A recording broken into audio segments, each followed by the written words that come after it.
Hello people, welcome to the Game Potato. It's me Ben, and I am here with the final Scott Pilgrim review. Scott Pilgrim's Finest Hour, Volume 6. Now, that was easy because it was in the centre. So yes, Scott Pilgrim Volume 6. It is the final Scott Pilgrim book. All the books have led up to this. Everything in the entire Scott Pilgrim series, including book 3, has led up to this. So G-Man and Ramona are now back together. Scott and Ramona are history. Kim has left to go to somewhere. I think it's sort of like northern Canada or something. I don't know where she's gone, but she's moved away. She's gone back to her family. Scott now lives in an apartment by himself because Kim and Wallace have to part ways, unfortunately. Sex Bob-omb is now a band owned by G-Man, and Scott is no longer a part of that. Scott's life is essentially hit rock bottom. So Scott goes along to the opening of the Chaos Theatre, which is G-Man's new place, because Sex Bob-omb was playing. And he sees G-Man, and he sees Ramona. And he realizes, oh shit, what the fuck am I doing? I need to win her back.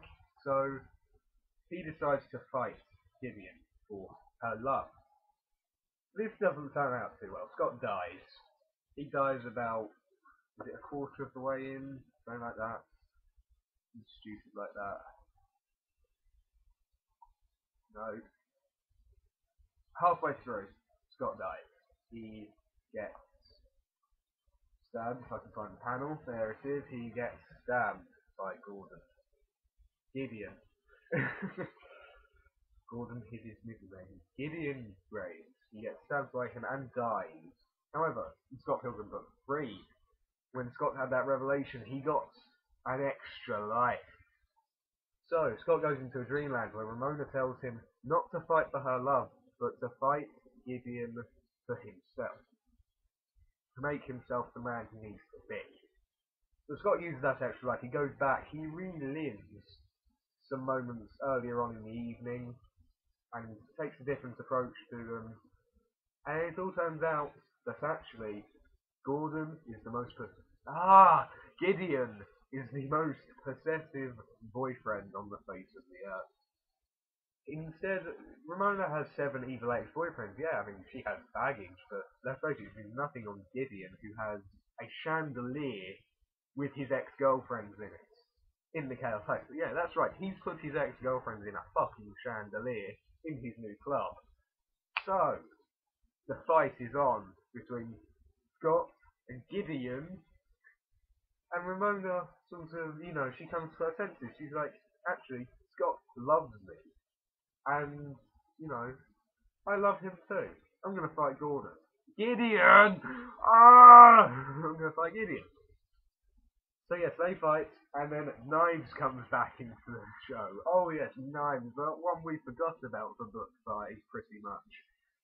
Yes, Knives comes back, and she has a fight with Ramona over Scott again! And then she realises, actually, he's been cheating on me. And it all spills. Scott's been cheating on both of them. I mean, well, him and Knives haven't been dating for a while now, but he was cheating on them, really, back then. And the beans get spilled for Ramona and Knives, but they realise, okay, we have both, well, Knives doesn't. Knives forgives him, pretty much. Ramona realises, okay, I've done that before. I'm angry at him, but I've done that before. So it becomes almost like a 3-way tag team against Gideon. So I'm going to ruin the book here. It does all end happily ever after, in some weird way, and completely differently to the film, because the film was released pretty much at the same time as the book. The book comes in published. They've got 2 completely different endings near enough. So anyway, basically, Scott and Ramona get back together. In the film, it looks like Scott and Knives are going to get back together up until like the last 10 seconds where he's like, actually, I'm going to go with Ramona instead. Knives, you don't really know much what happens to Knives. She accepts that Scott and Ramona are together. Stephen Stills comes out as gay, so that's Wallace and Steve and Stilter are gay, not together, but they are gay. Kim and Scott, at the very beginning of the book, work out their troubles. Kim forgives Scott for what he did to her. And Scott realizes, wow, I ain't truly am an arsehole. So Scott has finally completed his journeyhood to being a man. It only took him 6 books and a whole year in terms of the story. So yes, Scott Pilgrim, all 6 books.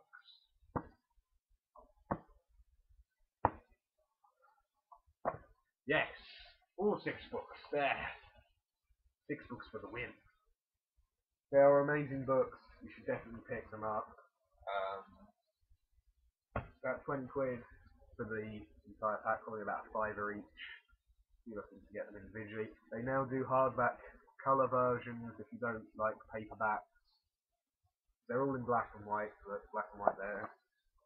The exciting book is also black and white. I do like the back cover on that. It's quite cool. So yes, you should pick them up. They're very good.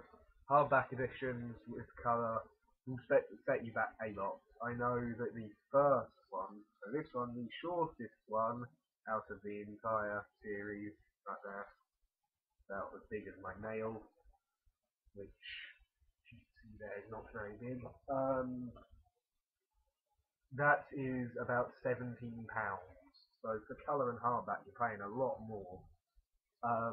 I will get colour and hardback eventually. I am that much of a fan, but I am not getting it at the moment. I do not have a job, therefore I do not have the money to pay £17 for a book I already have in colour. So yes, Scott Pilgrim books. I will review the film, not now. I'm kind of tired. Well, no, I'm not tired now. I just can't be bothered. I'll review the film at some point. There is only going to be one film. All 6 books are covered in the film, even if one gets about half an hour, 2 gets about 15 to 20 minutes, 3 gets about 10 minutes, 4 gets about 5 minutes, 5 gets about 5 minutes, and 6 gets about 15, 20. So, 2-hour film, 6 books. They could have done at least 2 films. They do miss out a hell of a lot of important stuff. Anyway, thanks for watching. Hope you enjoyed these very sort of tiny reviews that aren't really reviews. So yeah, hope you enjoyed them. Thanks for watching. Rate, comment, subscribe, and bye.